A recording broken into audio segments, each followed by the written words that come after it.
Menteri Ketenat Umdi Jong ke Jela Meghalaya ubadairu udong mi ikmat kamau Kerawat konstituensi ba arenik ton lengdo tongkar harangkat uba brolding nong said Menteri Sorkar Jong ke Water Resources dokumen sem Jong ke jing sokhia mentakas ngi ka khat nyotri ujliu ar haja ar puar kilahir dalade ban pej bat jurip ya ki kattu kat ni ki benta ki bla shakta nakadau Jong ke jingwan uslap ubajur Kilalai group banjungo ia ka surok ka balasya penjulor haka mariang badkut haka shnong rengi saulia ka badon ha Eastern West Khasil District ka badi ka surok ka bapenyeso ia kilai teligi district kata ka West Khasil District ka Eastern West bad ka South West Khasil District haba keren sikilat pathai kubol uba renik ulai thu ba kani kede ke jingle jingo ka bandeng kong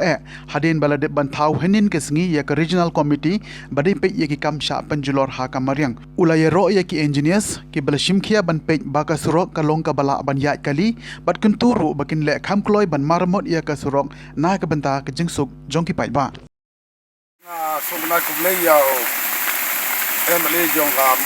Kerawat bolong minister jong ka PHC bolong member bat chairman jong ka ka disaster department hakan ka por ban pek penjungo ni jingjot di pra jong ka ni surok kudungi bakane surok ka de ka badon kamham kalong ka lingrut ia ki Lightly district ka Eastern West district but West Khasil district kane surok ka de badon kamba but ila persang ru ban pha de skim napo ka World Bank but njuru na ka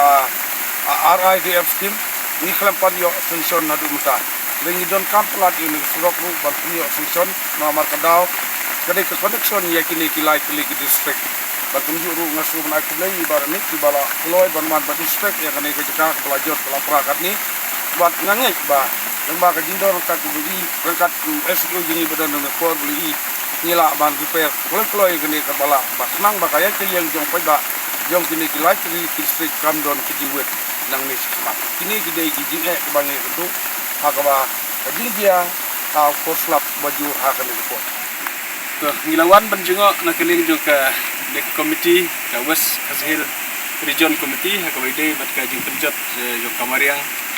yaki jaka keleng ha ka ki Lightly district ki dot menta ha ka ka district South West Khasil ha ka ka shnong ka surok ban chengon raw ka bahap ha ka rani constituency yu i ki jing penjat jo kamariang ha ka ba ka la julor ha ka jaka kamtam ka surok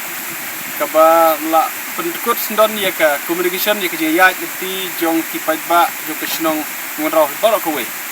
don shu da ko we pat kasrok ban lek ko snong raw ko malong menta la disconnect me ji snong ngon raw da ka jing du jo ka surok bat ka ba ima kalong bang wat pang man ya breu ru i don lap shu otang ya breu ru ta kalong go ima i don hane irang ba snong raw sekretari snong rekat berni hane bat nilai keren berang basnong dak wakarpat bah dakilat kelinti ngan sayok bani keren ru sya di district administration ban thaulat thaulti ban chna dak wei perkelinti namar kadon ke ima ban yaj negeri jaka ke bakiyaj namar kala ang lepa i ke ban kalon no sakani ko kaliang ke bakiyaj ki bru kadon ke ima dengan sayok ban keren sudanet ba nakaling ke department nakaling ke pendudi dan nakaling ke DC office ke thaulat ban chna alenti nak wei pat nang baka nembut jingma ya ki bru ke bayat nak kena keluti ak bagi pet nang ne kala i jenjar ban senai ke kenro ngan siap beri keren batu engineer hak jing sampang jung ki engineer la kala suk ban senar ka jingking ne karang suk hi ban senar ka kenro para oleh dia mara kadai ka feeling ka kendau ko feeling na duk machua bat kalong senjor lut kene jaka barok ketup wat kene jaka ka bangiang kalong senjor den berkata ngan si keren ber engineer ni kata barok kumno ban le yang ingin sepersang ban tahu kalau kunti pun keluar kan bala nang ba kaji stom juk pai ba na song mission ngondrau kan bakin yo kam keluar ka surok bakin yo on poi selasno